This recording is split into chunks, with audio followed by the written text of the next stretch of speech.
Bonjour tout le monde, c'est Margot, j'espère que vous allez bien, perso moi ça va. Du coup aujourd'hui on se retrouve pour un nouvel épisode et aujourd'hui je suis de retour pour vous parler d'un film que j'ai galéré à trouver. Je vais être honnête avec vous, j'ai carrément dû partir sur des bails quand même d'inspecteur gadget pendant 24 heures pour pouvoir regarder ce film en sous-titré anglais. Donc petit disclaimer, au moment où j'enregistre, le film est super dur à trouver et n'a pas encore été traduit en français, mais je pense que c'est une question de temps avant que Vicky le fasse, en tout cas j'espère sincèrement, parce que franchement, une fois, mais pas deux, j'ai vraiment galéré. Alors du coup ce film c'est quoi? C'est le film The Proper Way to Start a Romance, qui est en fait l'adaptation japonaise du webtoon Romance 101 ou bien Romance 101. Du coup il s'agit de l'adaptation japonaise en film de 7 heures.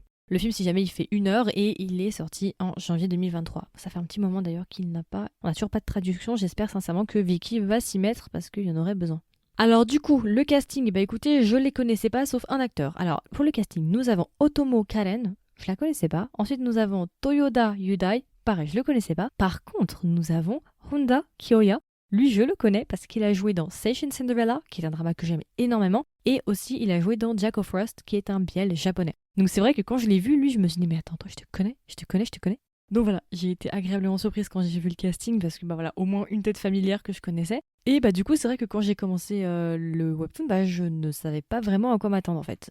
Et du coup, alors, de quoi parle The Proper Way to Start a Romance ou bien Romance 101? Alors du coup, bah, c'est issu du webtoon, donc si vous avez lu le webtoon, pas de grande surprise. Si vous ne l'avez pas lu, en gros, c'est une romance universitaire entre nos trois personnages qui sont Mako, Eita et Yuma. En gros, Mako nous explique que c'est une jeune femme qui est à l'université et on nous explique que sa particularité à cette jeune fille-là, c'est qu'elle a la tendance à être extrêmement bien organisée et à chronométrer son temps à la seconde près. Elle vit un petit peu une vie un peu monotone et elle n'a pas vraiment le temps de faire autre chose que de travailler. Et un jour, en allant dans un café, elle va rencontrer le chemin d'un autre personnage qui s'appelle Yuma, qui travaille dans ce café-là et qui va lui proposer d'intégrer son club d'informatique. Mako, elle va tomber sous le charme de Yuma et du coup, bah forcément, elle va accepter de rejoindre ce club-là, tout simplement dans le but de se rapprocher de lui et pourquoi pas de sortir avec lui. Sauf que quand elle va intégrer le club, elle va faire la rencontre d'un autre personnage qui s'appelle Eita, qui est un ami de Yuma. Je ne vais pas vous expliquer ce qui va se passer, mais il va y avoir un triangle amoureux.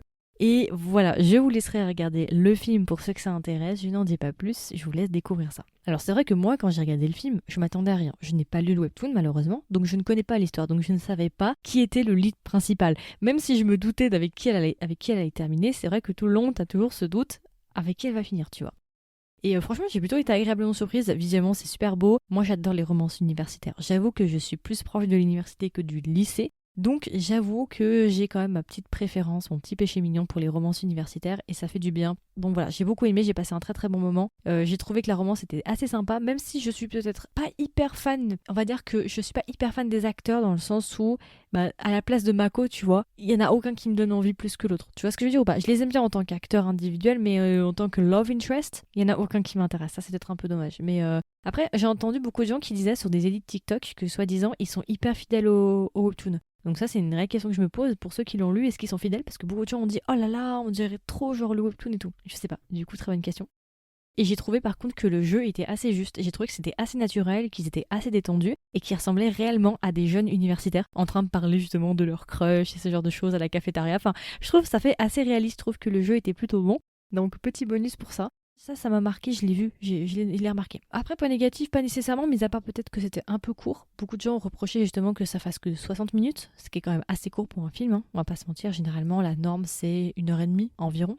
C'est vrai qu'à 1 heure c'est un peu court, ça fait l'épisode d'un drama quoi en gros. Mais sinon c'était sympa, malgré le fait que j'ai galéré et que j'ai dû jouer à Fort Boyard pour trouver le film, mais sinon tout va bien, c'était sympa. Donc voilà, c'est à peu près tout. Et du coup alors si je devais recommander le film à un ami ou une amie, qu'est-ce que je lui dirais? Et est-ce que même je lui recommanderais le film? Oui, je recommande le film, mais toujours dans cette mesure, dans le sens où moi j'ai vraiment galéré à le trouver et c'était en sous-titré anglais. En tout cas, au moment où j'enregistre, peut-être qu'au moment où l'épisode va sortir, peut-être que le film sera disponible sur Viki, et d'ailleurs je le souhaite. J'espère que Vicky va récupérer ce film. Pour le moment, en tout cas, c'est un peu compliqué, donc prenez ça en compte. Mais si vraiment vous êtes téméraire, ça vous dérange pas de vous retrousser les manches et de partir en inspecteur gadget, bah écoutez, je vous recommande si vous voulez une bonne romance universitaire, si vous cherchez un film romantique japonais, et si vous aimez bien par exemple le webtoon et que vous voulez voir ce que ça donne une adaptation japonaise.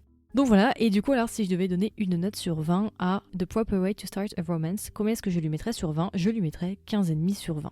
Voilà, ça a passé ma barre des 15, petite romance sympa. Donc voilà, c'est à peu près tout. Du coup, c'était ma version courte, ma version de présentation sur le film The Proper Way to Start a Romance, ou bien l'adaptation du webtoon Romance 101. J'espère que ça vous a plu, j'espère que ça vous a intéressé. Bon, comme vous pouvez le voir, l'épisode était extrêmement court, mais je me suis dit que ça servait à rien non plus de passer des heures à vous parler de ce film. Je pense que le plus important, c'est que vous sachiez qu'il existe et qu'il est sympa. Et puis après, je vous laisse faire votre propre jugement de est-ce que vous allez le regarder ou pas. Et d'ailleurs, si jamais vous m'écoutez sur Spotify, n'hésitez pas à me laisser un commentaire. Vous avez juste à swiper vers le haut et à me dire si vous comptez le regarder ou non. Et si jamais vous l'avez vu, qu'est-ce que vous en avez pensé? Est-ce que vous l'avez aimé? Est-ce qu'il est fidèle au webtoon? Il n'est pas fidèle au webtoon? Ça m'intéresserait de savoir. Et si jamais vous ne l'avez pas vu, est-ce que vous comptez le voir? Et si jamais vous voulez être au courant des dernières sorties du podcast, n'hésitez pas à vous abonner. C'est très pratique parce que parfois je sors des petits épisodes inopinés de temps en temps sans prévenir. Donc si vraiment vous voulez recevoir les notifications, n'hésitez pas à vous abonner.